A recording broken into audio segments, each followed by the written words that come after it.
سوال کسی نے پوچھا ہے،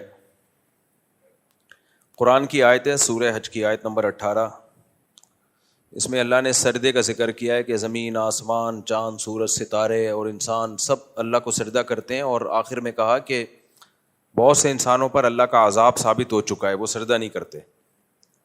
تو اس آیت کی تشریح پوچھی ہے کہ عذاب ثابت ہونے کا کیا مطلب ہے۔ دیکھیں، اگر اللہ کے علم میں پہلے سے یہ بات ہوتی ہے کہ کچھ بڑے ڈھیٹ ہوں گے، بہت ڈھیٹ انسان ہوں گے، ان کے سامنے اللہ کی آیات پڑھی جائیں گی اور وہ پھر بھی اس کو پہ عمل نہیں کریں گے، تو ایسے لوگوں پہ اللہ نے عذاب ثابت کر دیا ہے، کیونکہ اللہ کا علم کامل ہے، تو پہلے سے اللہ نے لکھ دیا ہے کہ انہوں نے جہنم میں ہی جانا ہے۔ اس کا یہ مطلب نہیں ہے کہ اللہ ان کو زبردستی جہنم میں لے جائے گا یا ان کو زبردستی گمراہ کرے گا، ان کی کیونکہ اللہ کا علم کامل ہے۔ تو اس طرح کی آیات اصل میں تسلی کے لیے ہوتی ہیں، جو بھی دین کی دعوت کا کام کر رہے ہیں ان کو تسلی دینے کے لیے کہ داعی جو ہے نا اس کی دعوت بہت جاندار ہوتی ہے، دلائل بہت جاندار ہوتے ہیں، پھر بھی سامنے والا ایمان نہیں لا رہا ہوتا، تو اللہ بتاتے ہیں بھائی اس کی قسمت میں جہنم ہے، تو جو مقدر جہنم میں ہو تو مقدر تھوڑی تبدیل ہو سکتا ہے، تو چھوڑ دو اس کی فکر۔ تو یہ تسلی کے لیے اس طرح کا انداز اختیار کیا جاتا ہے۔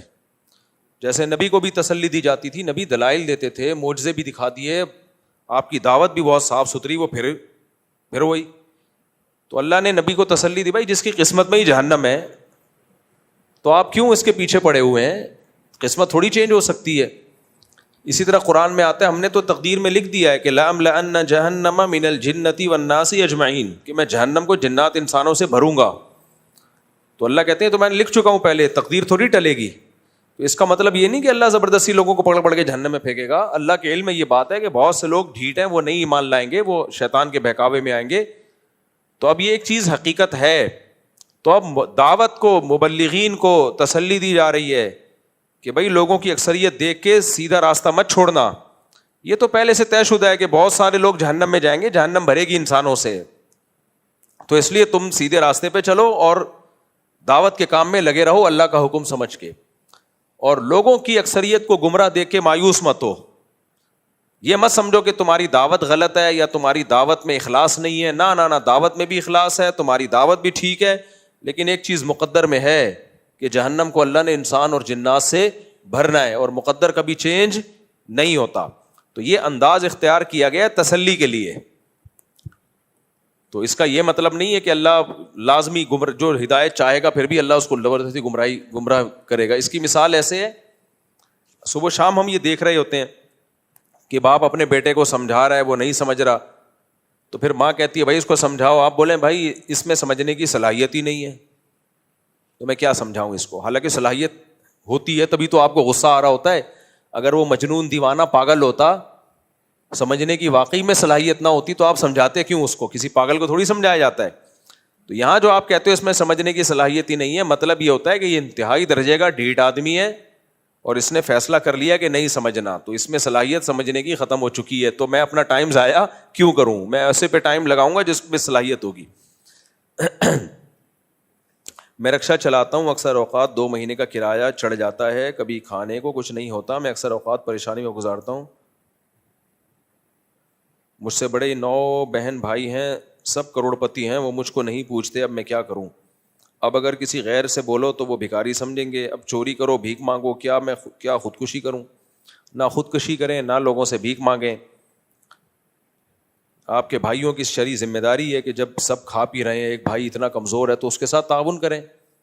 حقیقت ہے بھائیوں کے ساتھ تو تعاون میں جو مزہ آتا ہے انسان کو، رشتہ داروں پہ خرچ کرنے میں جو لطف اللہ نے رکھا ہے وہ تو کسی پہ خرچ کرنے میں نہیں رکھا۔ یہ تو موقع ہے محبت پیدا کرنے کا، تو بھائیوں کا کو چاہیے خیال کریں۔ تو باقی جب تک پریشانی مقدر میں ہے بھائی صبر کریں۔ اچھا، اب جب سے ہم نے یہ فاؤنڈیشن بنایا مفتی طارق مسعود فاؤنڈیشن، تو لوگ اب آنا شروع ہو گئے میرے پاس، ہمارے گھر کے حالات ایسے، ہمارے گھر کے حالات ایسے، تعاون کریں۔ کچھ خواتین آ جاتی ہیں، ہم بیوہ ہیں وغیرہ وغیرہ۔ دیکھو ہم نے جو فاؤنڈیشن بنائی ہے نا، اس کا ایک طریقہ رکھا ہے۔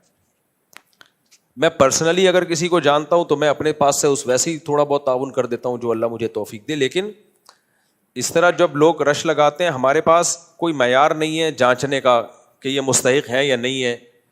پھر سب سے بڑا مسئلہ یہ ہے کہ ایک کو دو تو پھر وہ 10 کو بتائے، کہ پوری لائن لگ جائے گی، اور یہ پہلے ہو چکا ہے۔ تو اس کے لیے دیگر کچھ ٹرسٹ ہیں جو مدد کرتے ہیں, تو ان سے رابطہ کریں. ہمارے جو ابھی ہم نے جو فوکس کرنا ہے, جو ہم نے فاؤنڈیشن بنائی ہے, اس میں ہم نے مختلف پروجیکٹ کو فوکس کرنا ہے, جن میں ہم نے سوچا تھا سب سے زیادہ ہم تعلیم اور ہیلتھ. اسی وجہ سے ہم نے اس دفعہ اجتماعی قربانی ابھی نہیں کی ہیں, کہ اجتماعی قربانی یہ بہت لوگ ہیں کرنے والے, ہمیں کیا ضرورت ہے, اور اس میں گڑبڑیں بہت ہوتی ہیں, فنڈ کھا گیا, وہ یہ ہو گیا, عجیب. اجتماعی قربانی تو میرا تو موڈ نہیں ہے اجتماعی قربانی کرنے کا.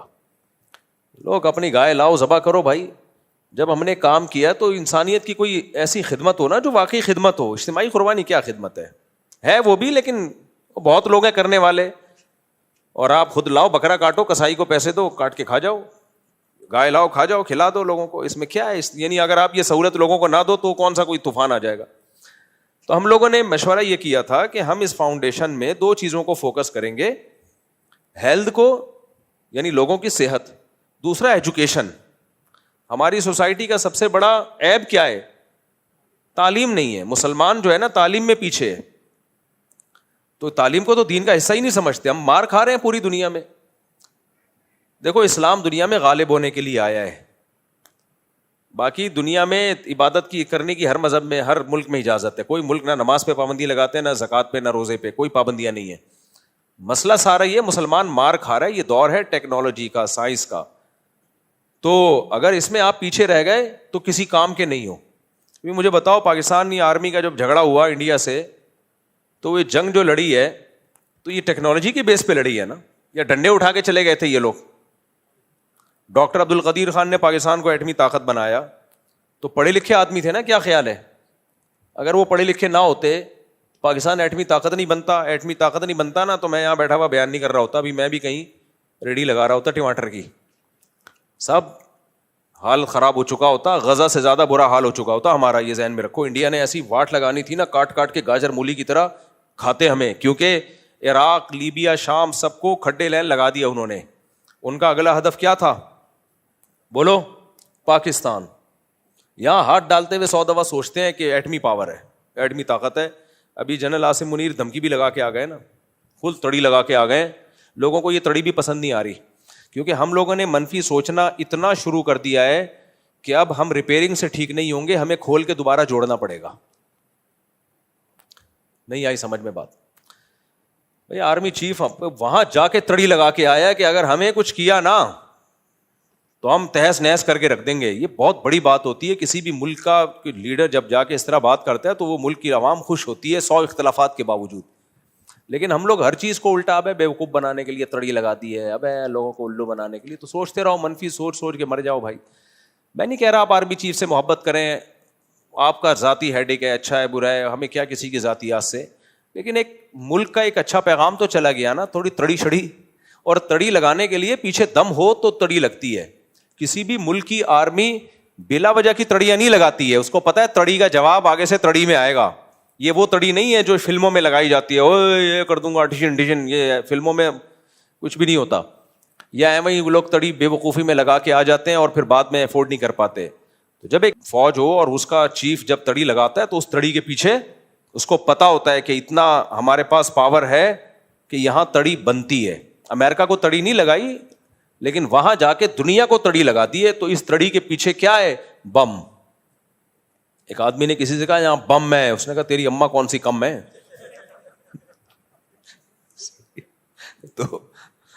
تو اس تڑی کے پیچھے کیا ہے؟ بم.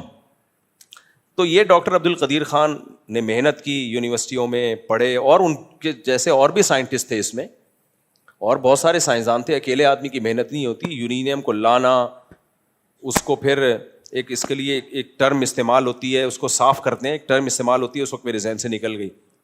ہاں نہیں, افزودگی اس کی. تو بہت مشکل کام ہے, ایران نہیں کر پایا اب تک یہ کام. یہ آسان کام نہیں ہے.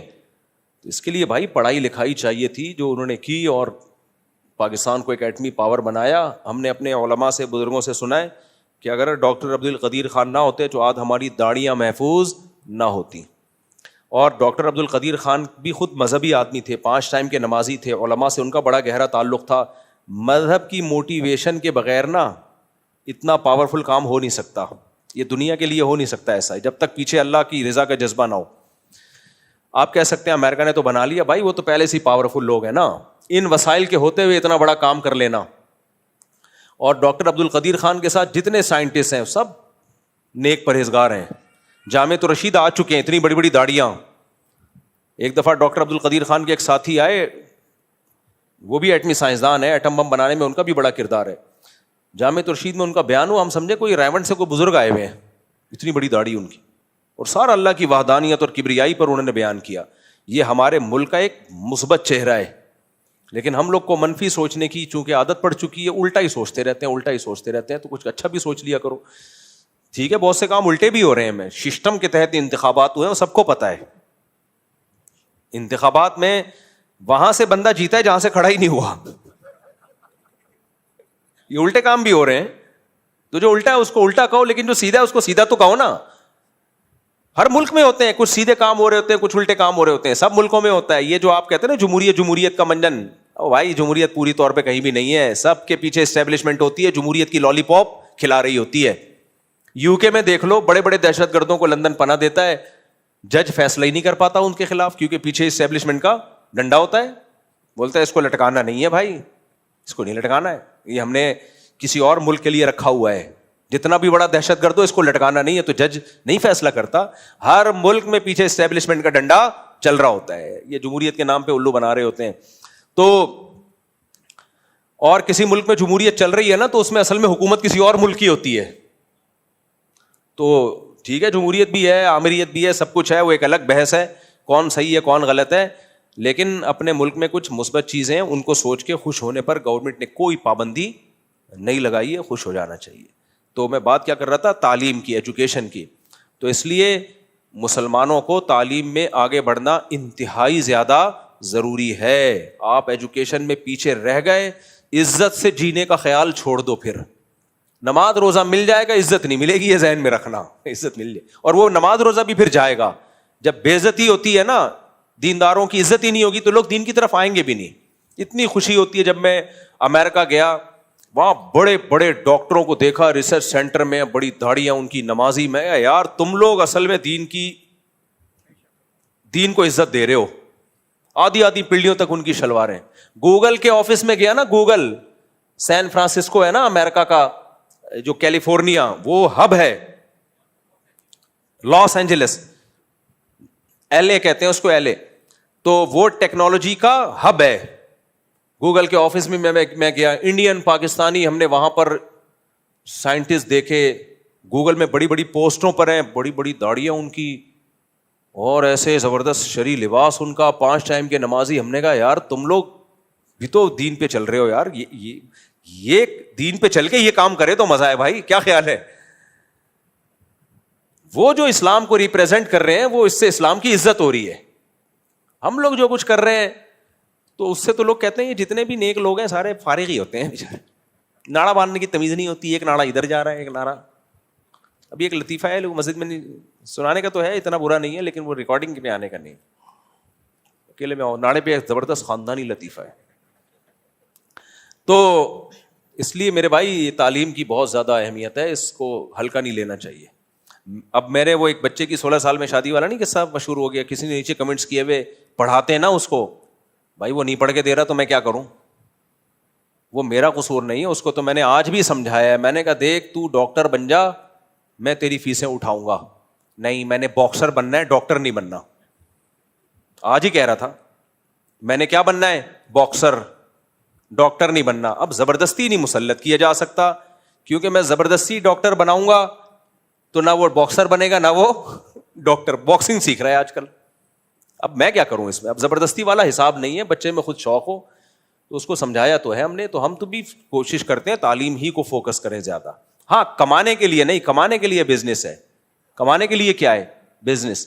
البتہ وہ شعبہ، ملازمت کا وہ شعبہ جس میں قوم کی کوئی غیر معمولی خدمت ہو رہی ہوتی ہے، تو پھر اس شعبے میں ملازمت بزنس سے زیادہ بہتر ہے. جیسے ڈاکٹر کا ایک شعبہ ہے، اس میں انسانیت کی خدمت ہے اور بہت مشکل سے ڈاکٹر بنتا ہے. تو اس ڈاکٹر کو آپ نے میڈیکل سائنس چھوڑا کے بزنس پہ لگا دیا تو پیسہ تو کما لے گا وہ، لیکن بھائی اس کو اللہ نے صلاحیت دی تھی ڈاکٹر بننے کی، لوگوں کی جان بچانے کی، تو پیسہ زیادہ آ جائے گا لیکن انسانیت کی خدمت نہیں ہو سکتی. آپ کیسے زیادہ پیسہ آنے سے بھی تو خدمت ہوتی ہے, تو بہت سارے لوگ زیادہ پیسہ کما کے وہ کر رہے ہیں خدمت, اس کے لیے بہت زیادہ دماغ نہیں چاہیے. لیکن ڈاکٹر کے لیے یا عالم کے لیے, اب عالم بننے میں پیسہ نہیں ہے لیکن دین کی خدمت کتنی زیادہ ہے. تو جس بچے میں نے دیکھ رہا ہوں عالم کا ذوق ہے, اس کو میں نے بولا بھائی تم پیسے کی فکر چھوڑ دو, تم نے کیا بننا ہے مولانا. لیکن یہ کام بھی میں زبردستی نہیں کرتا. ایک بچہ نہیں بننا چاہ رہا میں ہوں, تو نے مولوی ہی بننا ہے, وہ نہ وہ کہیں کا نہیں رہے گا, کیونکہ یہ چیز اپنے شوق سے ہوتی ہے تو آدمی کامیاب ہوتا ہے. میں بھی اپنے شوق سے دین کے علم کی طرف آیا نا, تو ٹوٹے پھوٹی اللہ نے کچھ علم عطا فرما دیا. اگر گن پوائنٹ پہ آتا تو نہ ادھر کے رہتے نہ ادھر کے رہتے. ماں باپ بچے کو زبردستی حفظ کرا رہے ہوتے ہیں بندوق رکھ کے, تو وہ تھوڑی کچھ بھی نہیں بنے گا. وہ مدرسے بھاگ جاتے ہیں, وہاں دل لگا کے پڑھتے نہیں ہیں, پھر زندگیاں برباد, نہ ادھر کے رہے نہ ادھر کے رہے. اسی میں یہ بھی ہے, لوگ مجھے کہتے ہیں مفتی صاحب یہ آپ کے ساتھ گھومتا ہے 10 سال سے آپ کے ساتھ ہے, شادی کیوں نہیں کر رہا؟ میں کہتا ہوں گن پوائنٹ پہ نہیں شادی کر, میں تانے دے دے کے کسی کی شادی نہیں کراؤں گا. اب مجھے کیا پتا ہے کیوں نہیں کر رہا بھائی, اس کا ہیڈک ہے. تو زبردستی شادی ہوتی ہے کسی کی, زبردستی دلہن سے بولے گا میں پتہ نہیں کس سلسلے میں آ گیا, ابا نے کر دی. ایسا تھوڑی ہے, تو اپنی محبت کا کام ہے بھائی, آپ کا دل چاہ رہا ہے کرو, نہیں چاہ رہا بھاڑ میں جاؤ نہیں کرو. تو ہم کسی کی شخصیت کو اس میں ہدف نہیں بناتے, وہ جائے اس کا. تو یہ کام شوق سے ہوتے ہیں. ہاں شادی کا شوق پیدا کرنا میرے ذمہ ہے, اس سلسلے میں حاضر ہوتا رہتا ہوں. اتنا شوق بھر دوں گا کہ تمہیں خود شرم آنے لگے گی کہ یار کیا زندگی ہے یار. تو اس لیے تعلیم کے شعبے میں آگے بڑھیں. ہاں کچھ ملازمتیں ایسی ہوتی ہیں جن میں کوئی بڑا ویژن نہیں ہوتا. اب ایک کولڈ ڈرنک کی کمپنی میں آپ جاب کر رہے ہو, بے شک مینیجر ہی ہو, ابے کیا کرے گا اس مینیجر بن کے تو, اس سے کیا لوگوں کو کیا, اس مینجمنٹ سے کیا فائدہ ہوگا؟ تنخواہ آ جائے گی, کماؤ پوت تھوڑے سے بن جاؤ گے, گاڑی مل جائے گی, لیکن قوم کو کیا دے رہے ہو؟ Cold drink. صحیح ہے نا. ڈاکٹر تو علاج دے رہا ہے نا لوگوں کو, ایک سول انجینئر لوگوں کو تعمیر کر کے دے رہا ہے, کنسٹرکشن لوگوں کی بنیادی ضرورت ہے, سڑکیں بنا رہا ہے, میپ بنا رہا ہے, یہ تو بنیادی بیسک ضرورتیں ہیں. لیکن ایک جو ہے کولڈ ڈرنک کمپنی میں جاب کرنے والا کیا, پیزا کمپنی میں جاب کر رہا ہے, مینیجر بنا ہوا ہے, کیا کر رہا ہے؟ لوگوں کو پیزا کھلا کھلا کے اور گول بنا رہا ہے. تو پیسہ تو مل جائے گا, ٹھیک ہے, حلال ہے, حرام نہیں ہے, لیکن اس سے پھر اپنا بزنس بہتر ہے. ایسے لوگوں کو میں کہتا ہوں ٹماٹر کی ریڈی لگا لے, ٹماٹر کی ریڈی لگا لے, وہ زیادہ بہتر ہے. اس میں ایک دن ترقی ہو کے تیرا اپنا ٹماٹر کا بزنس ہوگا.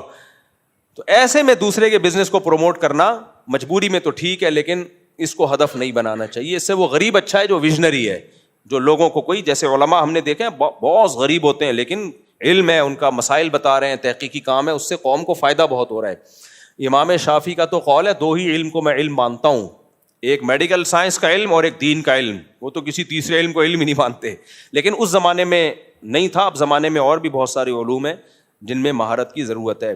تو اس لیے تعلیم جو ہے نا یہ ہلکی چیز نہیں ہے. بعض لوگوں نے یوٹیوب پہ بزنس کر کے نا تعلیم کی ویلیو ختم کر دی ہے.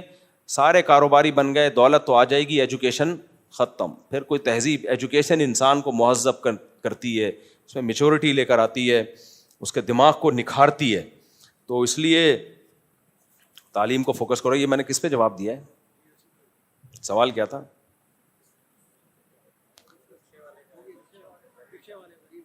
ہاں بھائی مالدار ہے, رکشا غریب. تو بھائی تم, ہاں میں یہ کہہ رہا تھا کہ ہم نے جو فاؤنڈیشن بنائی ہے تو ہمارا ارادہ یہ تھا 2 چیزوں کو ہم فوکس کریں گے, ایک ایجوکیشن اور ایک ہیلتھ.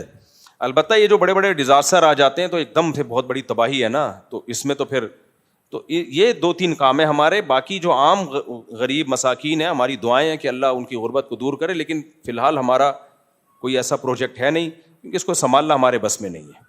پھر اس میں تحقیق کرنا کون مستحق ہے. بعض دفعہ کوئی مستحق ہوتا ہے, اس کو دینا شروع کرو, اس کے بعد پیسہ آ جاتا ہے, وہ پھر بھی گنا بناوا لے رہا ہوتا ہے. تو وہ گنے, وہ ایسا گنے بنتے ہیں, جب بھی آئیں گے منہ ایسا لگ رہا ہوتا ہے, آدمی کہتا ہے اس کو دے دے یار, زکات دے دے ہم. تو اس لیے ہمارا یہ نہیں کہ یہ کام نہیں کرنا چاہیے, کرنا چاہیے, لیکن اس کے لیے اور بہت سارے ٹرسٹ ہیں وہ آلریڈی کر رہے ہیں, تو ان سے رابطہ کریں. ہمارے ابھی دائرہ کار میں یہ ہے نہیں, تو اس سلسلے میں تشریف نہ لائیں, یہ کہنا مقصد. میں دعائیں دے کے بھیج دیتا ہوں, ان کو غصہ آ رہا ہوتا ہے, ہم پیسے مانگ رہے ہیں, دعا دے رہے ہیں. ایک عورت تھی نا, گاڑی چلا رہی تھی, تو ایک سگنل پہ رکی, ایک فقیر آیا, بہن اللہ کے نام پہ کچھ دے دو. اس نے کہا اتنے ہٹے کٹے ہو کے مانگتے ہوئے شرم نہیں آتی؟ کہتے میں نے پیسے مانگے, مشورہ نہیں مانگا آپ سے. مفتی صاحب آپ کی ایک ویڈیو دیکھی تھی میں نے، اپنے علاقے کے مسائل پہ گفتگو کر رہے تھے، سوال میرا ہے کہ ہم وقف کے نظام کو کیوں نہیں اپناتے؟ یہ نہریں صدقہ جاریہ ہیں، آپ کا پیسہ آپ کی آنکھوں کے سامنے صحیح جگہ خرچ ہوگا. مثال کے طور پر کہیں اونچی پانی کی ٹینکی ہے، چھوٹا سا باغیچہ علاقے کے لوگوں کے لیے پارکنگ کی جگہ، حضرت عثمان کا وقف واسطے جائے. بالکل صحیح بات کی آپ نے. انڈاؤمنٹ وقف یہ طریقہ ہونا چاہیے. مسلمان سوسائٹیاں مدارس بھی اسی پہ چلاتی تھیں اور ڈیولپمنٹ کے کام بھی اسی پہ، تو یہی ہونا چاہیے. لیکن کچھ کام ایسے ہیں جو وقف پہ ہو نہیں سکتے. مثال کے علاقے کی صفائی کروانی ہے، تو اب علاقے کی صفائی کیا ٹینکی بنا دیں، کیا کریں؟ وہ تو ڈیلی بیسس پہ کوئی جمع دار آئے گا، صاف کرے گا، لوگوں میں اویئرنیس ہوگی. یا اس کے لیے ہم کوئی فنڈ بنا دیں جی صفائی کا، تو فنڈ میں پیسے نہیں دیتے لوگ. دوسری بات یہ کہ ابھی ہم نے درخت لگانے تھے، میں نے اپنے علاقے میں نہیں لگائے. تو میں نے کہا بھائی ہم اگر MTM فاؤنڈیشن سے اپنے علاقے میں درخت لگائیں تو ایک سوالیہ نشان ہوگا، لو بھائی دنیا بھر سے چندہ آ رہا ہے اور اپنے علاقے کو چمکانا شروع کر دیا. تو میں نے درخت لگائے 4 چورنگی پہ جا کے، صحیح ہے نا، جو ہمارے علاقے سے بہت دور. مفتی صاحب ابھی ایک ویڈیو نظر سے گزری جس میں کچھ لوگ زمین کھود رہے ہیں اور سونا نکل رہا ہے. ویڈیو کمپیوٹر سے بنائی گئی تھی لیکن دعویٰ کیا جا رہا ہے کہ دریائے فرات سے سونا نکل آیا. ابے بھائی یہ AI نے بڑے مسائل کھڑے کر دیے ہیں. انٹرنیٹ سے YouTube سے اعتماد ہی ختم ہو جائے گا لوگوں کو. اس پہ کوئی قانون سازی ہونی چاہیے. اعتماد ہی ختم ہو جائے گا، لوگ کو پتہ ہی نہیں چلے گا یہ فیک ہے یا اوریجنل ہے. تو اتنا زیادہ ہو رہا ہے. اب یہ تو میرا ہیڈک نہیں ہے، تو گورنمنٹ کا کام ہے. مفتی صاحب میں انٹرنیٹ سے کئی سالوں سے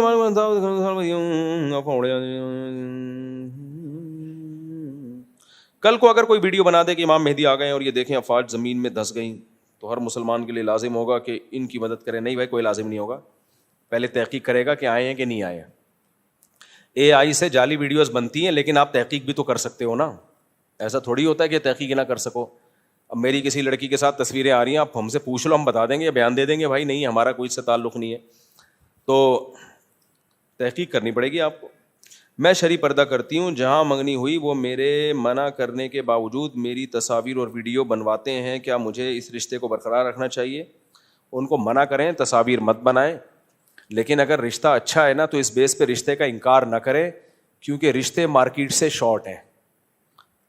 غلط ہے پردے دار لڑکی کی تصویریں بنانا، لیکن لڑکیوں کے مسائل اتنے ہیں کہ آپ نے انکار کر دیا تو اگلا ایسا آئے گا جو آپ کو پردہ ہی نہیں کرنے دے گا. تو اس لیے اسلام کا بھی اصول ہے اور عقل بھی یہ کہتی ہے کہ بڑی مصیبت سے بچنے کے لیے چھوٹی مصیبت کو برداشت کیا جائے. جیسے بارات کا اسلام میں تصور نہیں ہے. اب لڑکی والے بعض دفعہ پخ لگا دیتے ہیں بارات نہیں کریں گے، اس پہ لڑکا والے انکار کر دیتے ہیں. تو میں کہتا ہوں یار اتنی نوبت پہنچ رہی ہے تو کر لو بارات، کوئی حرام تھوڑی ہے. تو اس لیے اگر وہ لڑکا اچھا ہے اس کو منع کریں تصویریں نہ بنائے، لیکن بنا رہا ہے ڈیجیٹل تصویریں اپنے پاس ہی رکھنا ہے نا، دوستوں میں شیئر تھوڑی کر رہا ہے وہ. تو چلاؤ پھر اتنا زیادہ نیک بننے کی، نیک تو جتنا زیادہ بنو اچھا ہے. میری ہر بات کو نا لوگ پکڑ لیتے ہیں. میں نے کہیں بیان میں کہہ دیا کہ اتنا زیادہ نیک بننے کی ضرورت نہیں ہے. اس پہ ایک صاحب نے میرے پیچھے نماز چھوڑ دی اور قرآن کی آیت پڑھی. قرآن کہہ رہا ہے فاتقوا اللہ ما استطعتم، جتنا نیک بن سکتے ہو بنو. اور یہ مولوی کہہ رہے اتنا نیک بننے کی ضرورت نہیں ہے. بھائی کسی کے کلام کا مطلب ہوتا ہے، مطلب یہ ہوتا ہے اتنا نیک بننا کہ افورڈ ہی نہ کر سکو اور برداشت سے باہر ہو جائے اور پھر اس سے بڑی برائی میں مبتلا ہو جاؤ. یہ مطلب ہے میرے کلام کا کہ اتنا زیادہ نیک بننے لگے کہ وہ برداشت نہیں ہوا تو پھر یوٹن لیا تو بالکل ہی مارکیٹ سے.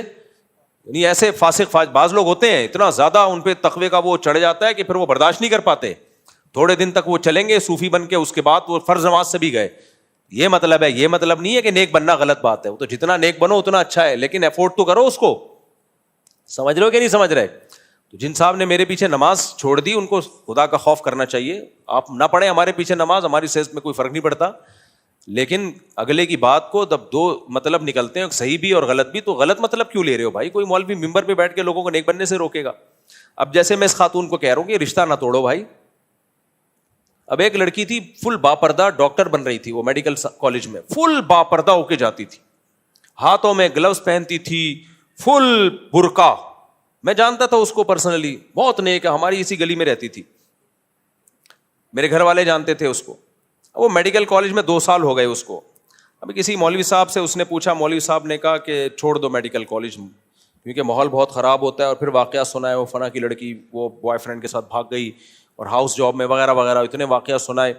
وہ لڑکی نے چھوڑ دی جاب, جاب کہہ رہا ہوں, تعلیم چھوڑ دی. 2 سال ہو چکے تھے. اب بعض لوگ ایسی بات کرتے ہیں, تمہارا باپ پیسے دے گا جو 2 سال کی جو فیسیں بھری ہیں اس نے, اس کے باپ نے ہے بھائی. اس کے ابا میرے پاس آئے, میں نے کہا آپ اپنی بچی سے میری بات کراؤ. میں نے کہا آپ کو 2 سال میں کوئی مسئلہ ہوا آپ کے ساتھ؟ کہتی میں گلوز پہنتی ہوں ہاتھوں میں. اتنی نیک. میں نے کہا آپ جیسیوں کو تو جانا چاہیے تاکہ دوسروں کو بھی شوق پیدا ہو. آپ جیسی اگر کوئی اتنی مضبوط دیندار ہے جو 2 سال میں بھی اس ماحول سے متاثر نہیں ہوئی ہے اور ہاتھوں میں گلوز پہن کے جا رہی ہے اور اتنی اچھی ڈاکٹر بنی. وہ بعد میں جب میں نے اس کو بولا نا کہ آپ پڑھو, بہت زیادہ اچھے نمبر آئے اس کے. اور تو میں نے اس کے ابا کو کہا, میں نے کہا, وہ کہہ رہی نہیں علماء نے فتویٰ دیا ہے, وہ عین بڑا اچھا نکلتا ہے نا, جب انسان میں تقویٰ زیادہ ہوتا ہے تو ہا اور عین حلق سے نکالتا ہے وہ. میں نے کہا بھائی میں بھی مولانا ہوں, میں فتویٰ دے رہا ہوں آپ پڑھ لو. آپ جیسے لوگوں کے جانے سے ماحول اچھا ہوگا, کیونکہ بگڑنا ہوتا 2 سال بہت ہوتے ہیں بگڑنے کے لیے. اور آپ کے باپ کا 2 سال جو خرچہ ہوا ہے وہ تمہارا باپ دے گا. اس طرح میں نے بات نہیں کی, تو میں آپ لوگ سے بات کر رہا ہوں, وہاں تو بڑی تمیز سے بات کی میں نے. وہ بھی تو ہے نا, باپ کہہ رہا ہے تم نے فتویٰ دے دیا, میرے کرنا تھا تو 2 سال پہلے کر لیتے یہ کام. میری جو 2 سال کی کم تھوڑی ہوتی ہے میڈیکل سائنس کی فیسیں. تو بعض لوگ ایسی بات کر دیتے ہیں سوسائٹی میں جو قابل عمل نہیں ہوتی, وہ اپنے آپ کو اس کی جگہ رکھ کے سوچیں. تو خیر میں نے اس کو بولا, میں نے کہا بھائی میں ذمہ داری لے رہا ہوں اور آپ دین پہ اور قائم رہو, بلکہ آپ جیسے لوگ جائیں گے تو ایک اچھا میسج جائے گا کہ پردے کے ساتھ بھی ڈاکٹر بنا جا سکتا ہے. اور میں نے کہا آپ زیادہ اچھا ڈاکٹر, الحمدللہ بن گئی, اس کی شادی بھی ہو گئی, میرا خیال ہے بچے بھی ہو گئے ہوں گے اس کے. اور وہ اچھی, اس کے بارے میں اطلاع ملی تھی کہ یعنی ایک اچھی ڈاکٹر ہے, اور شادی بھی میرا خیال ہے اس کی ڈاکٹر سے ہی ہوئی. تو بلکہ ڈاکٹر سے ہی ہوئی شادی, خیال نہیں ہے مجھے بھی یاد آیا کیونکہ پرانا واقعہ, ڈاکٹر ہی سے شادی ہوئی اس کی. تو کیا بات ہے چل رہی تھی, پھر ہم دائیں بائیں نکل جاتے ہیں. ہاں تو میرا مقصد تھا, اب میں اس کو یہی کہوں گا نا, اتنا نیک بننے کی ضرورت نہیں ہے کہ یونیورسٹی چھوڑ دو. میں یہی کہوں گا نا, اب کوئی کیا لو بھائی, ایک مفتی کہہ رہا ہے, دوسرا مفتی وہ کہہ رہا ہے فل نیک بنو, اتنا نیک بنو کہ یونیورسٹی چھوڑ دو, اور یہ کہہ رہے ہیں اتنا نیک بننے کی ضرورت نہیں ہے. تو اس کا مطلب ہے, اتنا نیک بننے کا مطلب بہت نیک بنو, کہ نیکی کا یہ کانسیپٹ کہ ابا کے 2 سال کے پیسے برباد کر دو, یہ غلط ہو جائے گا. اور ایسے میں ہوتا کیا ہے, اتنا زیادہ شدت والی راہ جب اختیار کی جاتی ہے تو رزلٹ کیا نکلتا ہے؟ سب سے پہلے باپ بدل ہوتا ہے مولاناؤں سے. وہ باقی بچوں کو کہتا ہے کہ ان کو کسی مولوی کے بیان میں نہیں بٹھاؤ, پھر وہ کسی دن پیتے ہوئے پکڑے جاتے ہیں. صحیح ہے نا, کیونکہ بیٹھتے نہیں تھے کسی بزرگ کے بیان میں, کیونکہ بزرگ ان کو وہ والا تقویٰ سکھا رہے ہیں جو سوسائٹی میں رائج ہی نہیں ہو سکتا. آگے پھر بچی کی جب شادی کا مسئلہ آئے گا تو بزرگ بھی شادی نہیں کر رہا ہوگا. آج کل بزرگ کو بھی ڈاکٹر چاہیے ہوتی ہے, ایجوکیٹڈ لڑکی چاہیے ہوتی ہے. گاؤں دیہات کا ہوگا, ریڑھی لگا رہا ہوگا, ٹماٹر بیچ رہا ہوگا, کہتا ہے لڑکی کم از کم ماسٹرز ہونی چاہیے. غلط ہے سوچ, یہ میں تو اس کا قائل نہیں ہوں, لیکن اس کا کھوپڑی تو آؤٹ ہے. پھر رشتوں میں پرابلم, بیسیوں قسم کے مسائل, پھر وہ لڑکی بھی ڈپریشن میں, بہت سارے مسائل ہیں. تو بھائی جو کچھ چیزیں بولنے کی حد تک ٹھیک ہوتی ہے, لیکن جب امپلیمنٹ ہوتا ہے اس کا تو وہ سوسائٹی میں چلتی نہیں ہے. اسلام کا اصل حکم تو یہی ہے کہ عورت گھر کی 4 دیواری, اور تعلیم اس کو وہ دلاؤ جو اس کے فائدے کی ہے یا جس کی پبلک کو ضرورت ہے. ہر چیز خواتین کو سکھائی جا رہی ہے, یہ تو غلط ہے نا یار. کل کسی نے مجھ سے پوچھا کہ فوج میں بچیوں کو بھیجنا کیسا ہے. میں نے کہا مرد ختم ہو گئے ہیں کیا, آدمی مر گئے ہیں دنیا میں, اور ضرورت بھی نہیں ہے نا اس کی. بارڈر پہ لڑنے کے لیے مرد چاہیے, آدمی چاہیے, انٹیاں نہیں چاہیے ہمیں. ہوتی ہیں کچھ خواتین پائلٹ بن جاتی ہیں, میں بھی ملا ہوں ایسی پائلٹ خواتین سے, پاکستانی پائلٹ خواتین سے, جگرا ہے ان کا, جہاز اڑا لیا انہوں نے. لیکن یہ تو ہزاروں میں آٹے میں نمک کے برابر ہوتی ہیں ایسی خواتین. نارمل عورت نہیں, اس کا یہ کام نہیں ہے کہ اس کو پائلٹ بنایا جائے, اس کو فوج میں لڑنے کے لیے بھیجا جائے. تو کیوں سوسائٹی میں ایسی چیز کو پروموٹ کیا جا رہا ہے؟ کوئی ایک آدھ پیدا ہو گئی جو جہاز لے کے قلابازیاں ہوتی ہے تو ٹھیک ہے. صحابیات میں بھی 2-4 خواتین ایسی تھیں جو گھوڑے کی پشت پہ سوار ہو کے دشمن سے لڑی ہیں. حضرت خولہ جو تھی جنگی ٹوپی پہن کے باقاعدہ لڑی, لوگ مر سمجھ رہے تھے ان کو. تو لیکن یہ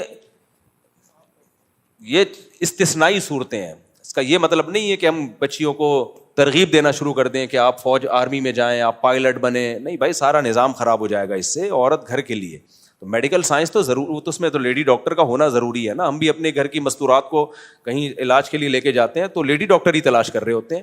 ڈینٹسٹ بنے ہوئے میل ڈاکٹر اور لڑکیوں کے علاج کر رہے ہیں. وہ ڈینٹسٹ میں فیمیل ڈاکٹر کا ہونا بہت ضروری ہے بھائی. فوری طور پر ڈینٹسٹ لڑکیوں کا ایک جماعت ہونی چاہیے, ایکسپرٹ ڈاکٹر, تاکہ لڑکیوں کا علاج تو لڑکیاں کریں یار. اب اس میں کیا کہ لڑکیاں ڈینٹسٹ بھی نہ بنے تو بھائی یہ تو ایک بے حیائی کو آپ ایک پروموٹ کر رہے ہو. تو جن شعبوں میں ضرورت ہے ان میں تو ٹھیک, ان میں ہو.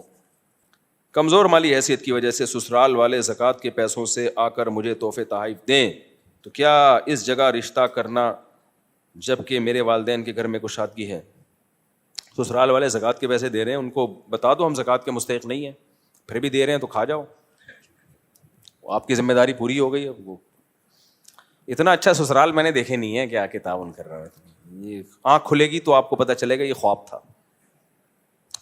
مفتی صاحب بندہ کون سے فرقے کو فالو کرے, بریلوی, اہل حدیث یا دیوبندی؟ یہ کئی بار اس کا جواب دے چکا ہوں. کسی فرقے کو فالو نہ کرو, اس اسلام کو فالو کرو کہ جب بر صغیر میں اسلام آیا تھا تو کوئی فرقہ نہیں تھا. جو اسلام آیا تھا اس اسلام کو فالو کرو. وہ کون سا اسلام آیا تھا وہ میں آپ کی خدمت میں پیش کر دیتا ہوں. دیکھو ہوا یہ ہے, عبداللہ بن مسعود گئے کوفہ, حضرت عمر نے عبداللہ بن مسعود کو کہاں بھیجا؟ کوفہ بھیجا. اور حضرت علی نے بھی کوفہ کو اسلام کا یعنی دارالخلافہ بنایا. حضرت علی کے ساتھ 1400 صحابہ بھی چلے گئے جو علم میں بہت پایہ درجے کے تھے. تو کوفہ اسلام کا مرکز بن گیا, سمجھ رہے ہو. لہذا حدیث سب سے زیادہ کہاں سے پھیلی؟ کوفہ سے. بخاری مسلم کے راویوں میں کوفہ کے راوی سب سے زیادہ. قرآن جس قرات پہ ہم پڑھتے ہیں وہ بھی کوفہ کی قرات. تو اسی طرح قرآن و حدیث سے جو مسائل نکالے گئے جس کو فقہ کہا جاتا ہے وہ بھی کوفہ کا دنیا میں سب سے زیادہ رائج ہوا ہے, کیونکہ حضرت علی اور عبداللہ بن مسعود کے شاگردوں نے کوفہ کو مسکن بنایا. ان کا علم دیگر اصحاب سے زیادہ تھا. تو پھر عبداللہ بن مسعود کے جو فتاوا تھے, علامہ ابن تیمیہ نے لکھا ہے جس طرح عبداللہ بن مسعود اور ان کے شاگردوں کے فتوے یعنی ان کی جو فقی آراء ہیں وہ دنیا میں جتنی شہرت ان کو ملی ہے اتنی کسی کو نہیں ملی. تو عبداللہ بن مسعود کے شاگردوں کے بہت سارے شاگردوں میں جو سب سے اہم ترین شاگرد تھے وہ حضرت علقمہ اور اسود تھے, سمجھ رہے, جو عبداللہ بن مسعود کے نائب تھے. سارا علم وہاں ٹرانسفر ہوا. پھر علقمہ اور اسود کے نائب تھے ابراہیم نخعی, تو سارا علم کہاں ٹرانسفر ہوا؟ ابھی تک یہ مسائل ریٹن فارم میں نہیں تھے. قرآن و حدیث سے مسائل نکلے ہوئے تھے, زبانی تھے, ریٹن فارم میں نہیں تھے. جیسے حدیثیں بھی ریٹن فارم میں بعد میں مرتب ہوئی ہیں نا, پہلے صرف زبانی چلتی تھی. کچھ کتابیں تو لکھی گئی لیکن پراپر وے میں کتابیں تو بعد میں لکھی گئی ہیں. تو فقہ بھی ایسا ہی ہے. تو پھر حضرت ابراہیم نخعی جو امام بخاری جن کا نام بڑے احترام سے لیتے ہیں, بڑے تابعین میں بہت بڑے تابعی گزرے, ان کے درجنوں شاگردوں میں سب سے جو سینئر شاگرد تھے وہ حماد الکوفی تھے. تو یہ فقہ ٹرانسفر کہاں ہوا؟ پھر حماد الکوفی کو لوگوں نے امام بنایا. پھر حماد الکوفی کے درجنوں شاگردوں میں جو سب سے اعلیٰ درجے کے شاگرد تھے وہ امام ابو حنیفہ. تو وہی جو حضرت علی اور عبداللہ بن مسعود سے چلتا ہوا فقہ آیا وہ کہاں آ گیا؟ امام ابو حنیفہ کے پاس. امام ابو حنیفہ کے بہت سارے شاگرد تھے لیکن دو ان میں سب سے زیادہ ٹاپ پر تھے, امام ابو یوسف اور امام محمد جن کو صاحبین کہا جاتا ہے. تو جب ان تک آیا نا یہ فقہ تو انہوں نے کہا کہ اس کو ریٹن فارم میں آ جانا چاہیے تاکہ مرتب ہو. اسلامی حکومتیں پھیل رہی ہیں, لا جب تک ریٹن میں نہیں ہوتا تو وہ ایک مضبوط نہیں ہوتا. تو امام محمد نے 6 کتابیں لکھیں. یہ بات کر رہا ہوں میں تقریباً 1200 سال پرانی. وہ 6 کتابیں کیا تھیں؟ سیر صغیر, سیر کبیر, جامع صغیر, جامع کبیر, المبسوط, الزیادات. یہ 6 کتابیں لکھی جو آج بھی ملتی ہیں, لائبریریوں میں موجود ہیں. ان 6 کتابوں سے وہ اسلامی فقہ جو نبی سے چلتا ہوا عبداللہ بن مسعود, حضرت علی اور پھر علقمہ اور اسود اور ان کے واسطے سے ہوتا ہوا ابراہیم نخعی, پھر حماد الکوفی, پھر امام حنیفہ تک آیا. اور امام محمد نے یہ 6 کتابیں لکھ کے اس کو ریٹن فارم میں بولو مرتب کر دیا. تو دنیا میں سب سے زیادہ پھر اسی کو فالو کیا گیا. پھر جب اسلام دنیا میں گیا تو کوفہ کے مجاہدین دنیا میں سب سے زیادہ پھیلے ہیں. وہی مجاہدین بر صغیر میں آئے. سمجھ رہے ہو کہ نہیں سمجھ رہے؟ وہی مجاہدین کہاں آئے؟ محمد بن قاسم آیا, پھر دیگر لوگ آتے آتے علاقے فتح ہوتے ہوتے سندھ فتح ہوا, پنجاب, KPK میں افغانستان کے راستے اسلام آیا. وہی افغانستان گئے, کابل. تو ہوتے ہوتے ہوتے ہوتے افغانستان میں تو حضرت عثمان کے دور میں کابل فتح ہو چکا تھا. لیکن جو فقہ رائج ہوا وہ وہی فقہ جو امام محمد نے مرتب کیا تھا. اس وقت سے وہی فقہ چلتا ہوا آ رہا ہے. اس فقہ کو فقہ حنفی کہا جاتا تھا, اس لیے کہ اس کے مرتب کرنے والے کون تھے؟ امام ابو حنیفہ.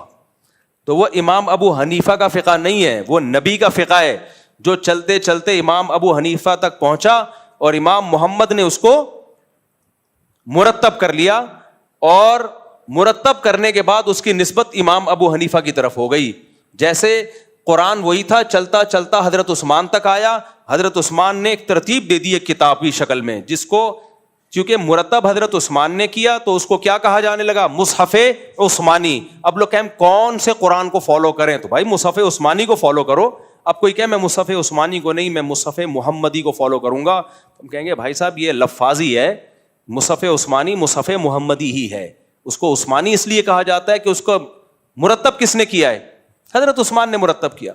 اب کوئی کہ میں بخاری کو فالو نہیں کروں گا, میں نبی کی کتاب کو فالو کروں گا, ہم کہیں گے بھائی امام بخاری نے نبی کی حدیثوں کو جمع کیا اس لیے اس کو بخاری کا نام دے دیا گیا ہے, وہ محمدی حدیثیں. تو یہ جو فقہ آیا بر صغیر میں, بھائی جب سے اسلام بر صغیر میں آیا ہے نا, اسی کو فالو کیا جا رہا ہے. اب جو اس سے ہٹے گا وہ فرقہ واریت کی بنیاد رکھ رہا ہے کہ امت میں توڑ کیوں پیدا کر رہے ہو. سمجھ میں آ رہی ہے بات کہ نہیں آ رہی ہے؟ چاہے کتنا اچھا لیبل لگائے, وہ بولے ہم قرآن حدیث کو فالو کرتے ہیں, فقہ حنفی کو نہیں. اس کا مطلب وہ جو آیا تھا وہ تورات اور انجیل سے مرتب ہوا تھا, اور آپ اب قرآن و حدیث سے مرتب کر رہے ہو, اور کر پھر بھی نہیں رہے ہیں. میں تو تبھی تو اہل حدیثوں سے کہتا ہوں کہ مرتب تو کر لو بھائی, ہم 4 ہیں 5واں بھی فقہ مان لیں گے, مرتب پھر بھی نہیں ہے. کیوں نہیں ہے؟ کر ہی نہیں سکتے مرتب. وہ اس کی رائے قرآن حدیث میں کچھ اور ہے, دوسرے اہل حدیث کی رائے کچھ اور ہے, تیسرے اہل حدیث کی رائے کچھ اور ہے. میرے بھائی ہم عوام کو بے لگام اونٹ کی طرح نہیں چھوڑ سکتے کہ ادھر سے فتویٰ لے لو ادھر سے فتویٰ لے لو, پاگل ہو جائیں گے یہ لوگ. یہ کبھی بھی دنیا میں ایسا کوئی بے ضبط چیز چل نہیں سکتی ہے. وہ تو جیسے حدیثیں مرتب ہوئیں, حالانکہ نبی کے دور میں مرتب نہیں ہوئی تھیں لیکن چل گئیں اس وقت, اب جب مرتب ہو گئیں تو مرتب ہی کو فالو کرنا پڑے گا. قرآن نبی کے دور میں مرتب نہیں ہوا تھا لیکن فتنہ پھیلنے لگا, حضرت عثمان نے مرتب کر دیا. جب مرتب کر دیا تو اس ترتیب شدہ قرآن ہی کو فالو کرنا پڑے گا. تو اسی طرح صحابہ تابعین کے دور میں فقہ مرتب نہیں ہوا تھا, نہ فقہ شافعی تھا, نہ مالکی تھا, نہ حنبلی تھا, نہ فقہ حنفی تھا. تو غیر مرتب چیز چل رہی تھی, لیکن جب مرتب ہو گئی ہے تو اب اس مرتب سے ہٹانا, جو تدوین ہو گئی فقہ کی, اس سے ہٹانا یہ فرقہ واریت ہے. اس پہ آپ اتحاد امت کا لیبل لگا رہے ہو, لیبل اچھا لگا رہے ہو, کام امت کو توڑنے کا ہو رہا ہے. سمجھ میں آ رہی ہے بات کہ نہیں آ رہی ہے؟ تو وہ جو امام محمد نے مرتب کیا تھا, دنیا میں سب سے زیادہ پذیرائی اس کو ملی ہے 2 وجہ سے. ایک مدلل بہت تھا, وہ جاندار تھا, کیونکہ اس کی نسبت عبداللہ بن مسعود کی طرف تھی جو بہت بڑے فقیہ تھے اس امت کے, سب سے زیادہ. وہ اس کے بعد پھر فقہ شافعی پھیلا ہے دنیا میں سب سے زیادہ. تو وہ فقہ بھی کوئی تورات اور انجیل سے نہیں نکالا تھا امام شافعی نے. امام شافعی امام ابو حنیفہ کے شاگرد تھے, امام محمد ان کے شاگرد تھے امام شافعی. بہت سی چیزوں میں امام شافعی کا امام حنیفہ سے اتفاق ہو گیا, جن چیزوں میں اختلاف ہوا وہ الگ ہو گئی. سمجھ رہے ہو کہ نہیں سمجھ رہے؟ تو وہ بھی فقہ دنیا میں بہت پھیلا ہے, وہ 30% پھیلا ہے دنیا میں. اور پھر تیسرے نمبر پہ جو افریقی ممالک ہیں ان میں امام مالک کا فقہ بہت زیادہ پھیلا, اس کو بھی امت نے ایکسپٹ کیا. بھائی وہ بھی کہاں سے نکالا گیا ہے؟ قرآن و حدیث سے. تو مالکی اس کو اس لیے کہا جاتا ہے کہ اس کے مرتب کرنے والے کون تھے؟ امام مالک, جو امام حنیفہ کے دور کے. امام حنیفہ کی ان سے ملاقات بھی, بہت سے مسائل پہ ڈیبیٹ بھی ہوئی, بحث بھی ہوئی. امام شافعی نے بھی ان سے ملاقات کی. چوتھے نمبر پہ امام شافعی کے شاگرد تھے امام احمد ابن حنبل.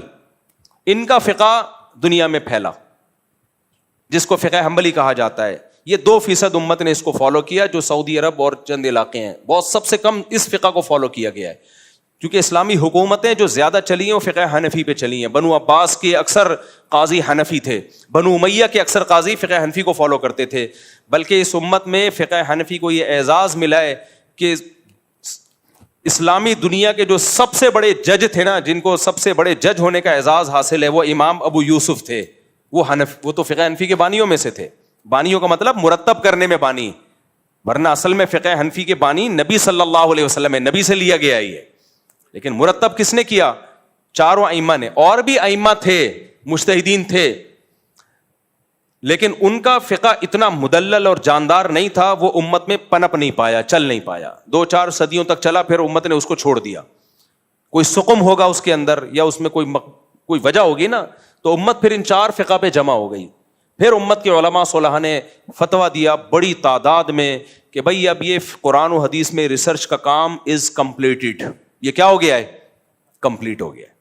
تو اب 4 فقہ بن گئے ہیں, چاروں میں سے کسی ایک کو پراپر وے میں فالو کر لو. نئے سرے سے کسی مجتہد کو مارکیٹ میں آنے کی ضرورت نہیں ہے.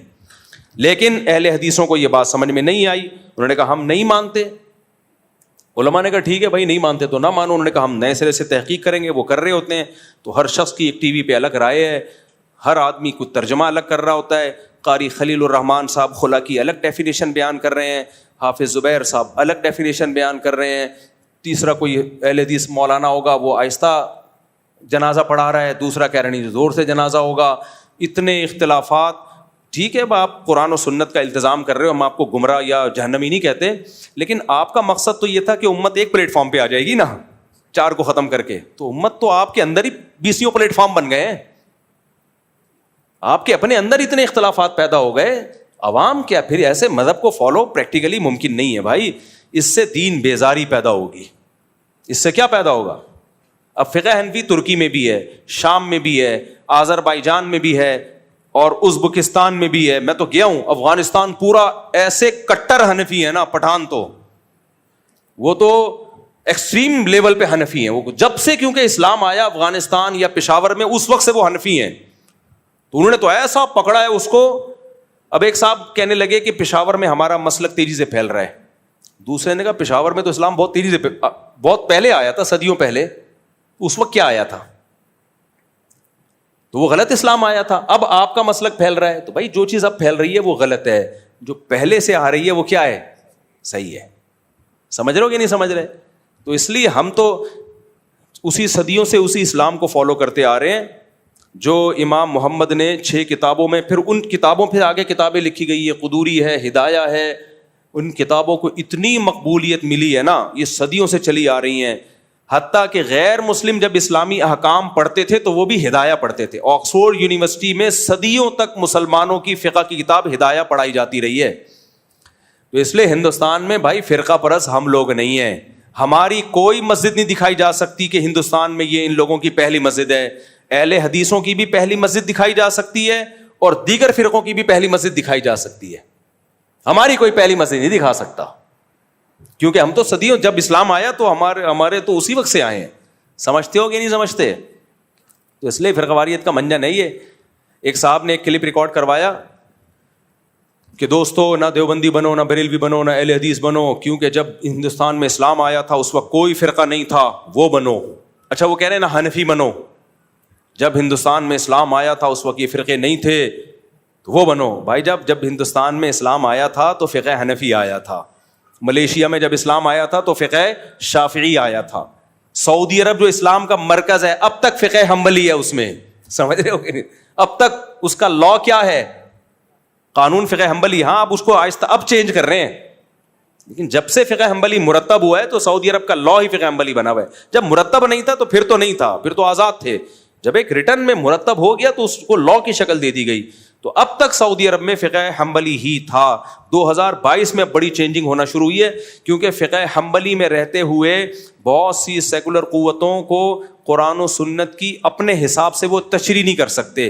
تو جب فقہ حنبلی سے آزاد ہو گئے, اب آپ دیکھنا سعودی عرب میں نئے مفتی آئیں گے, وہ قرآن و سنت کا لیبل لگا کے کچھ بھی پہنا دیں گے امت کو. یہ ہو سکتا ہے, میں نہیں کہہ رہا ہو رہا ہے, لیکن ہوگا, یہ تو ہوگا.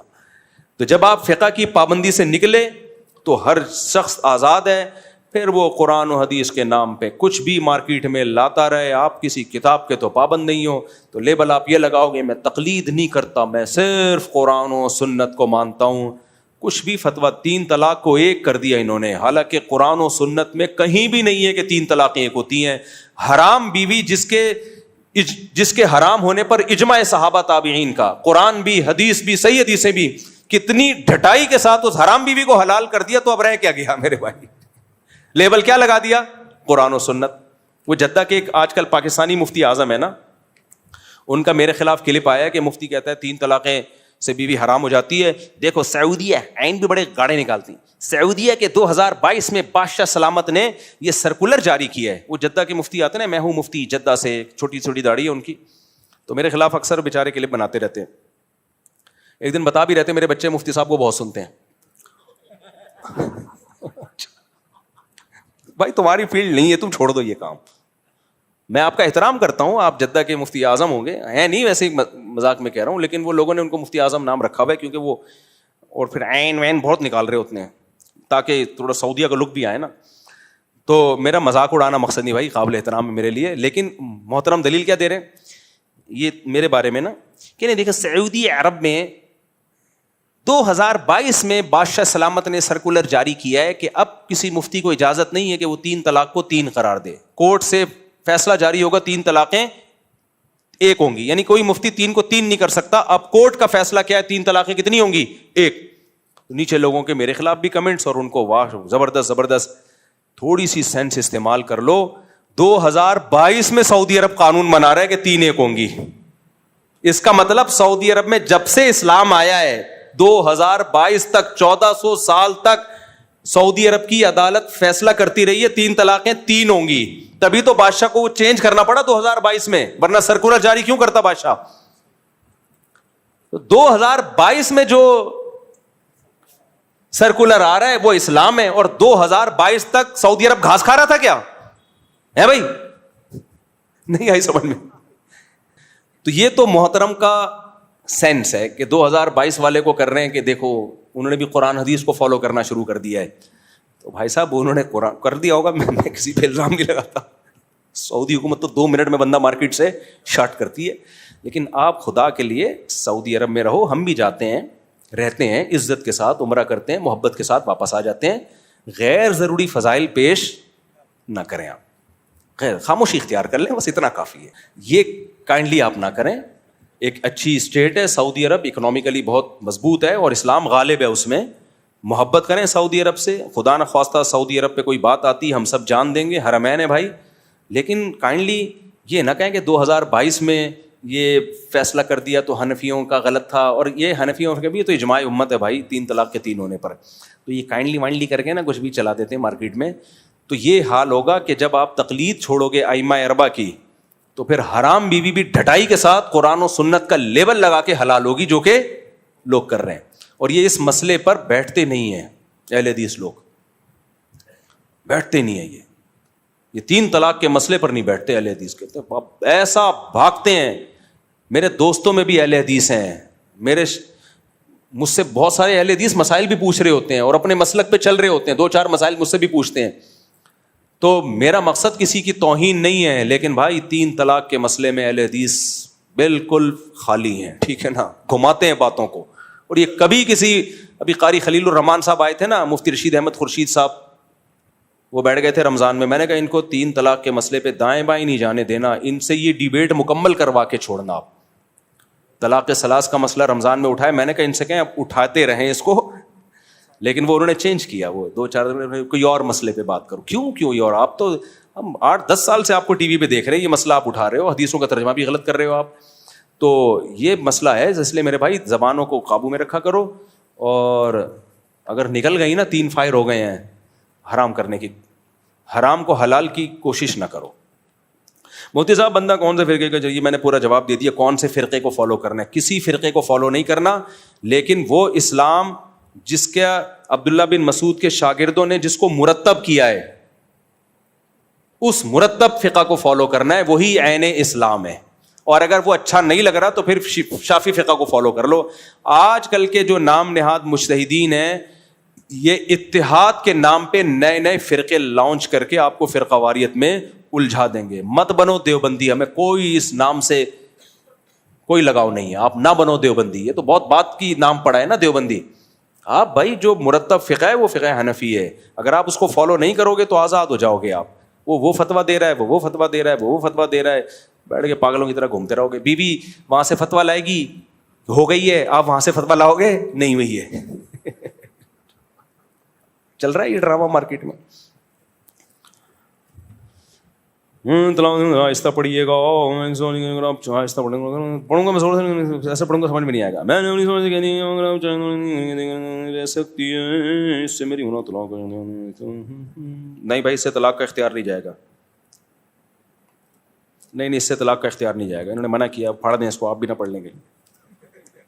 اگر کسی عورت سے شوہر نے اس کو طلاق دی, کسی عورت کے شوہر نے اس کو طلاق دی ہو صرف زبانی, 2 سال ہو گئے ہیں, کیا وہ عدت سے شادی کر کے یا پیپر لکھوانا ضروری ہے؟ اگر طلاق دے دی ہے اور عدت کے دوران رجوع نہیں کیا تو عدت گزرتے ہی عورت آزاد ہو گئی ہے, چاہے شوہر نے پیپر پہ لکھ کے نہ بھی دی ہو, زبان سے دے دی تو جائز ہو گئی, اور عدت کے بعد وہ کہیں اور شادی کر لے. البتہ خطرہ یہ ہوتا ہے کہ شوہر عورت پہ کیس نہ کر دے کہ بھئی یہ تو میری بیوی ہے, جھوٹ بول دیتا ہے نا, بعض دفعہ شوہر طلاقیں دے کے مکر جاتے ہیں, اب عورت کے پاس کوئی ثبوت تو ہے نہیں, تو پھر ایسی صورت میں ہم اس کو یہ فتویٰ دے دیتے ہیں کہ آپ کورٹ سے خلا لے لو.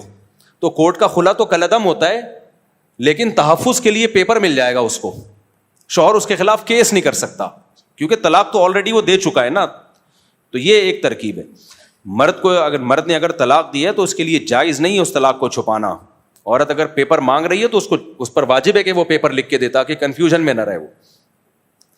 اچھا میرے بھائی, ہم نے کاروبار میں اللہ کو اپنا پارٹنر بنایا ہے, اب اس رقم کو جو اللہ کے لیے لکی کہاں خرچ کر سکتے ہیں؟ کہیں بھی خرچ کر سکتے ہیں, اور یہ منت نہیں ہے, واجب نہیں ہے, جتنا حسب توفیق آپ چاہیں آپ خرچ کر دیں. ہماری فاؤنڈیشن میں بھی دے سکتے ہیں. خود آپ سب سے پہلے تو اپنے قریبی رشتہ داروں پہ خرچ کرنی چاہیے, جو شریعت کا حکم ہے. آپ کے قریبی رشتہ داروں میں بہن ہے, بھائی ہے, کوئی غریب ہے, تو سب سے پہلے اس پہ خرچ کرو, باقی جہاں بھی خیر کے کام میں لگا دو. میرے بھائی مفتی صاحب سوال سیکرٹ ہے, اب تو مجھے موقع مل گیا نا گنگنانے کا.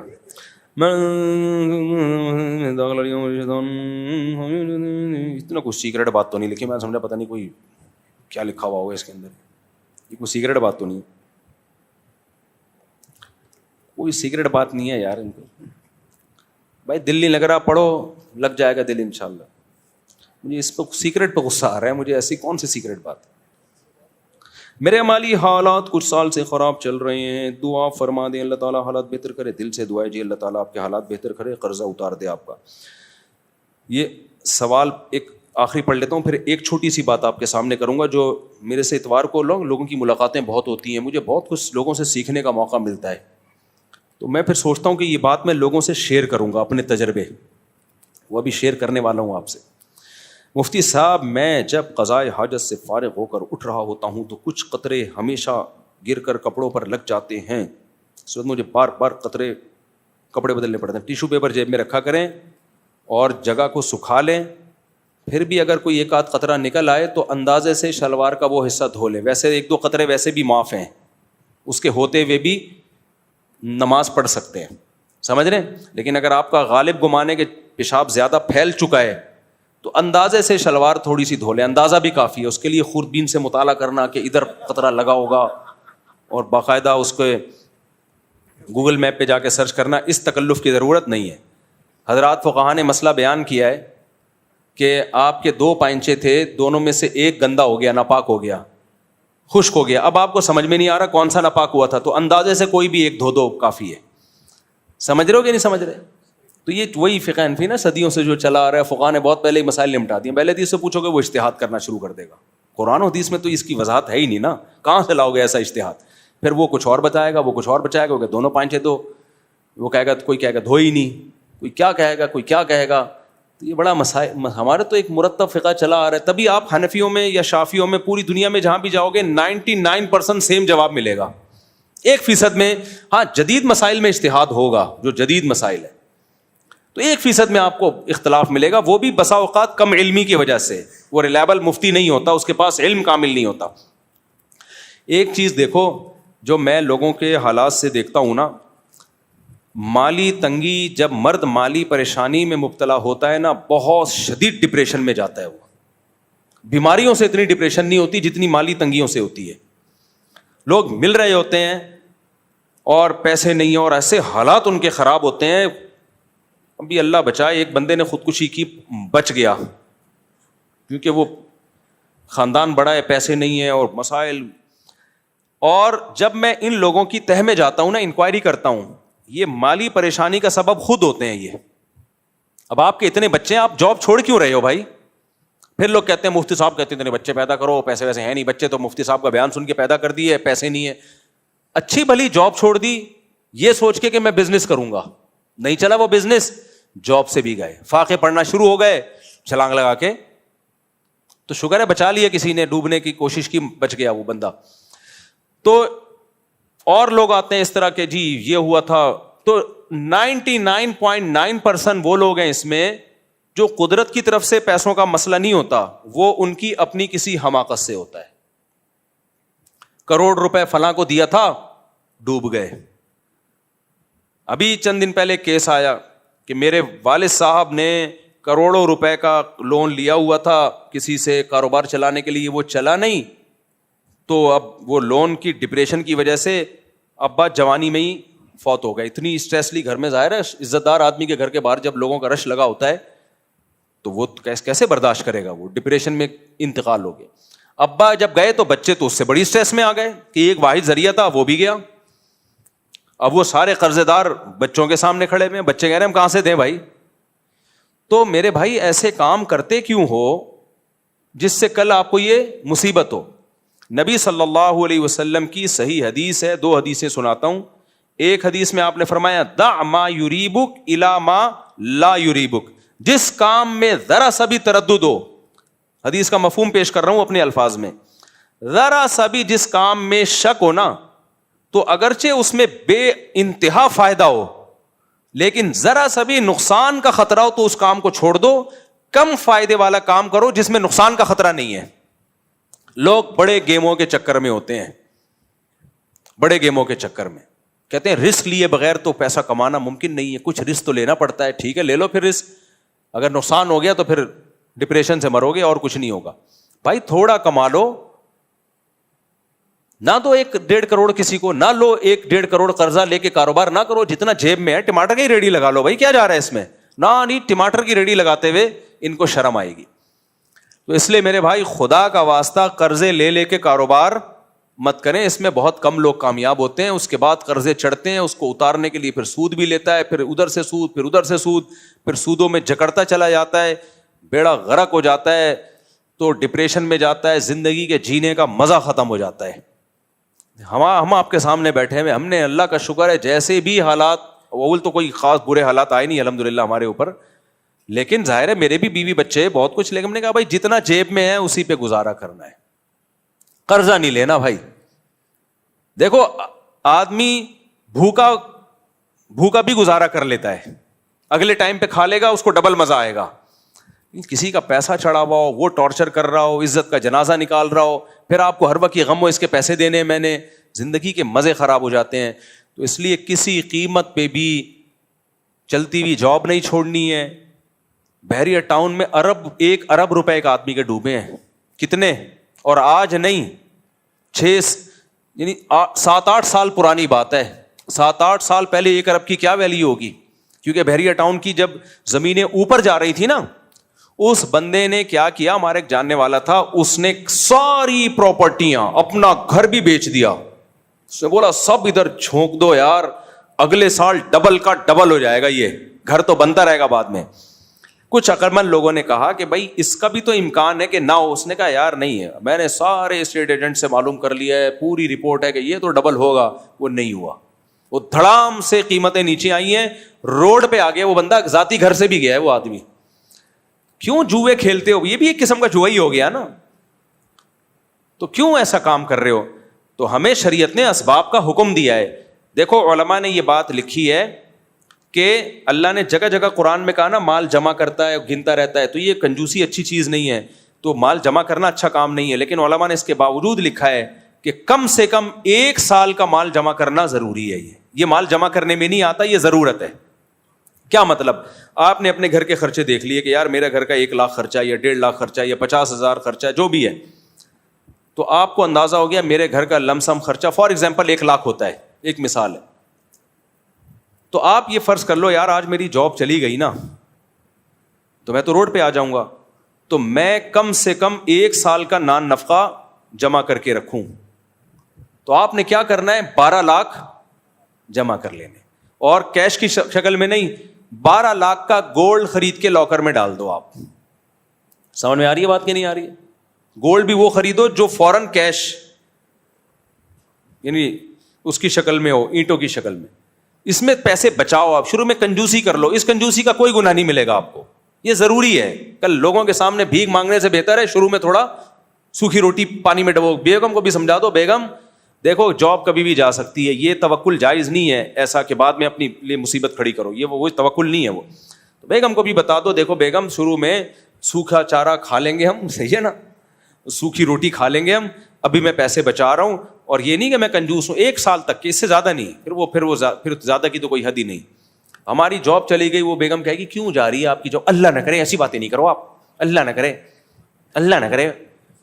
بھائی اللہ ہی کرتا ہے, اللہ کرنے پہ آتا ہے تو سب کچھ کرتا ہے. تو اللہ نے کوئی گارنٹی نہیں لی ہے, اللہ نے رزق کی گارنٹی لی ہے بشرطے کہ آپ اپنی ذمہ داری پوری کریں. آپ تو آپ نے کیا کیا بھائی, 1 سال کا آپ نے بچا کے گولڈ خرید کے لاکر میں ڈال دیا کہ آج اگر جاب لیس ہوتا ہوں تو میرے پاس 1 سال کا گزارا ہے, اس دوران میں کوئی دوسری جاب تلاش کر لوں گا. بزنس کرتا ہوں تو تجربے کے لیے 1 سال بھی بہت ہوگا میرے پاس. لوگ کچھ بھی نہیں کر رہے ہوتے, اور جاتے ہی ایک دم جب عذاب آیا, مصیبت آ گئی ادھر سے, غفار بھائی 50 روپے مل جائیں گے یار. پھر جمشید بچپن کے دوست کو بھول گیا. جمشید پہلے تو بڑا بلاتا تھا, گلی دیکھ کے رہا بھائی, نہ جمشید پوچھے گا نہ غفار پوچھے گا, بچپن کے لنگوٹی یار بھی بھاگ جائیں گے. اور ویسے بھی بھیک مانگنا کتنی بری بات ہے یار. تو اس لیے 1 سال کا رکھو کم از کم اپنے پاس, اور چلتی پھرتی جاب, یہ جو موٹیویشنل اسپیکر ہے ان کی باتوں میں آ کے مت چھوڑو.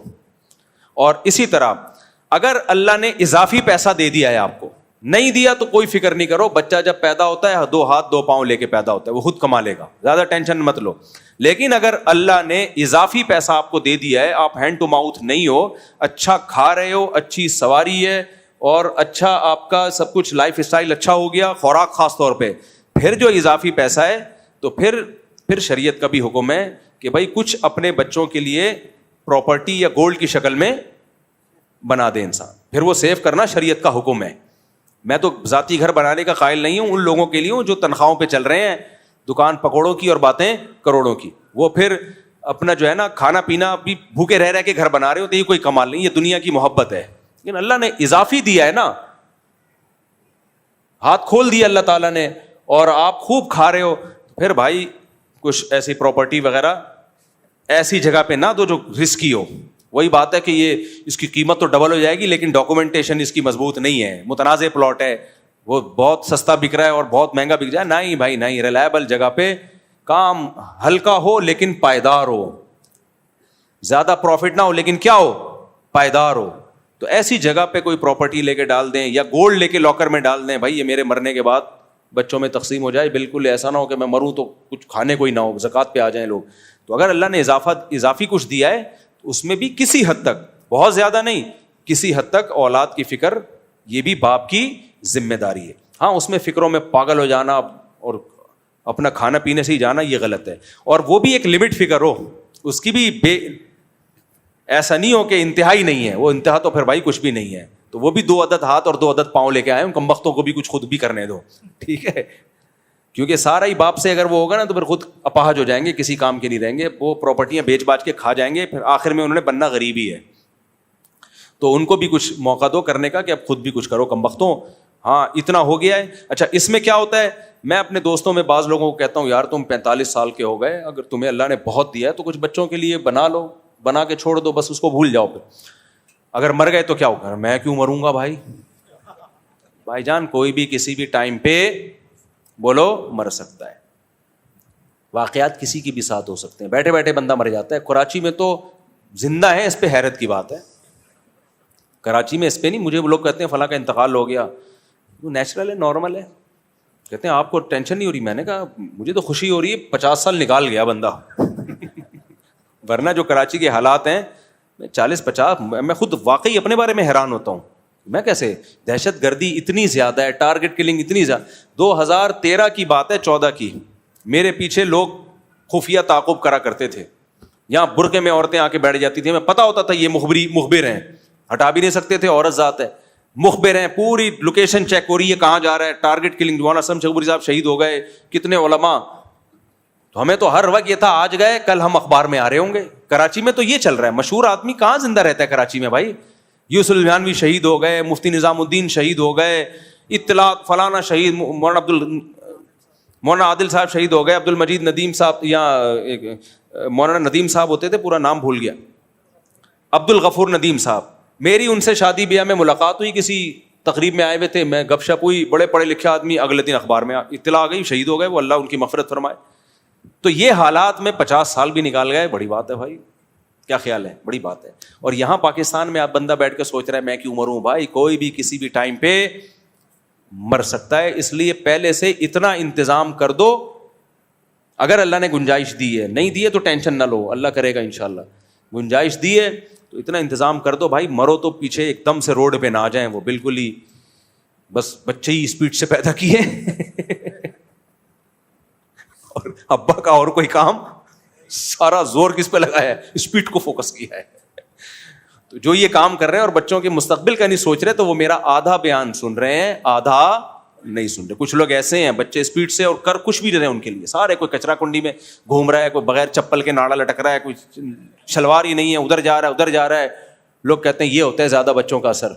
میں نے کہا بھائی اس نے آدھا بیان سنا ہے, آدھا سنا ہی نہیں. بچے ہی پیدا کیے جا رہے ہیں, ان کی فکر بھی کرنی ہے, پیدا بھی کرنے ہیں, روکنے نہیں ہے. اللہ کھلانے والا ہے, لیکن آپ اپنی ذمہ داری پوری کرو گے تو اللہ کھلائے گا بھائی. خود ہی اپاہج بن کے زندگی گزارو گے پھر نہیں ہوگا حساب کتاب. تو یہ بہت اہم بات تھی, کیونکہ لوگ آ رہے ہیں جو بہت ڈپریشن ہے یار. جب مالی مصیبتیں آتی ہیں نا انسان پہ, تو اپنے آپ کو آزمائش میں مت ڈالو, بھرپور اسباب اختیار کرو, اس کے بعد اللہ پہ توکل کرو. پھر وہ جو مصیبت آتی ہے اس میں اللہ صبر کی توفیق بھی دے دیتا ہے. جو مصیبت اللہ کی طرف سے آتی ہے نا اس میں صبر کی توفیق بھی مل جائے. اپنی حماقتوں سے جو آتی ہے اس میں صبر نہیں ملتا, اللہ عمل کی توفیق دے. اچھا یار بیچاری والدہ کا انتقال ہو گیا جمعے کے دن. دل سے دعا ہے جی, اللہ تعالیٰ, یہ کون ہے, عمر مسعود صاحب ہیں, دل سے دعا ہے اللہ تعالیٰ ان کی والدہ کی مغفرت فرمائے, ان کے درجات کو بلند فرمائے.